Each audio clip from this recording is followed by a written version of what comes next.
सास बहू और दिवाली सेलिब्रेशन। एक गांव में निधि नाम की लड़की रहा करती थी। उसे घूमना, पार्टी करना, त्योहार मनाना बहुत अच्छे लगते थे। वो हर दिन कोई ना कोई सेलिब्रेशन करती रहती थी। ऐसी चंचल लड़की शादी करके ससुराल आई। जगह बदल गई पर निधि की सेलिब्रेशन करने की आदत नहीं बदली। एक दिन घर पर बैठकर निधि कुछ लिख रही थी। तभी निधि की सास सरोजिनी देवी वहां पहुंची।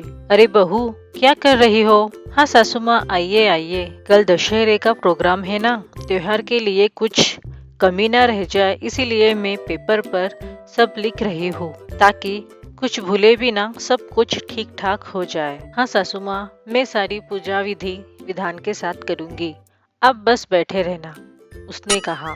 सास भी ये बात सुनकर बहुत खुश हो जाती है। मेरी बहू सब विधि विधान जानती है, ये सोचकर वो मन में बहुत खुश हो रही थी। दूसरी तरफ निधि, दिवाली तक कोई और त्योहार नहीं है, इस बीच किसी का बर्थडे है या नहीं, सासू माँ से पूछती है।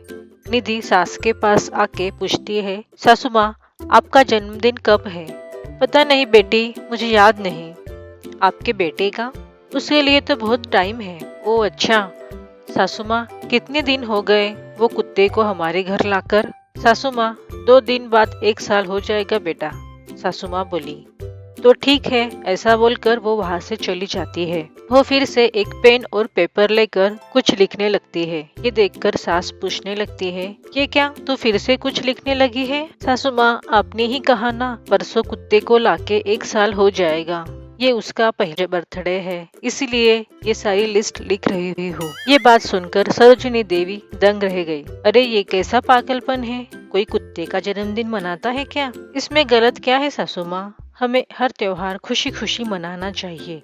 उस कुत्ते का भी जन्मदिन मनाने का मन करता होगा ना। 2 दिन बाद निधि ने उस कुत्ते का जन्मदिन मनाया। इस तरह निधि हर दिन कोई ना कोई सेलिब्रेशन जरूर करती थी। इस तरह एक दिन घर के काम वाले को बुलाया और एक बड़ी सी चिट्ठी दी और बोली, रामू, इस चिट्ठी में लिखे सब सामान ले देना। रामू बोला, क्या है इस लिस्ट में? निधि बोली, आज और कल कोई सेलिब्रेशन नहीं है ना, तो हमें दुखी नहीं होना चाहिए। कोई सेलिब्रेशन नहीं है, इसी को सेलिब्रेट करना चाहिए। ये सब बातें उसकी सास सुन रही थी। सास और रामू दोनों हक्के बक्के रह जाते हैं। ठीक है मेम साहब, मैं अभी सामान लेके आता हूँ। दूर खड़ी सरोजिनी, ये कैसा पागलपन है? ऐसा ही चलता रहा तो मैं लुट जाऊंगी, बर्बाद हो जाऊंगी।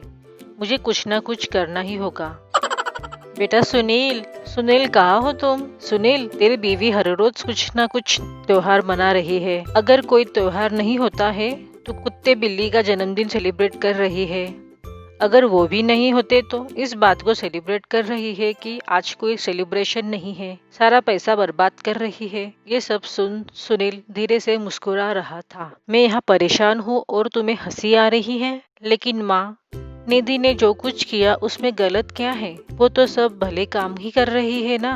दूसरों के बारे में ईर्ष्या करके, दूसरों का बुरा सोचने के बजाय हम आज के दिन को सेलिब्रेट करना ही अच्छा है ना। जायदाद ना हो पर घर पर सुख शांति हो तो हर दिन एक त्योहार लगता है ना माँ। इसीलिए निधि ऐसा करती है। मुझे इसमें कोई गलत या गुस्से वाली बात नहीं लगती। बेटे की बातें सुन सरोजिनी काफी देर सोच में पड़ जाती है। बेटे ने सही कहा, अगर लालच ना हो तो खुशी ही रहती है, और खुशी हो तो हर दिन एक त्योहार लगता है। मेरी बहू लालची नहीं है, इसीलिए वो हर दिन त्योहार मना रही है। मैंने उसके बारे में गलत सोचा था। आज से मैं भी अपने बहू की तरह हर दिन त्योहार की तरह मनाऊंगी। ऐसा सोचकर वो निधि के पास जाती है। बहू, 4 दिन के बाद दिवाली है, इस बार हमें दिवाली बहुत अच्छे से मनानी है। हाँ सासू माँ, जरूर मनाएंगे।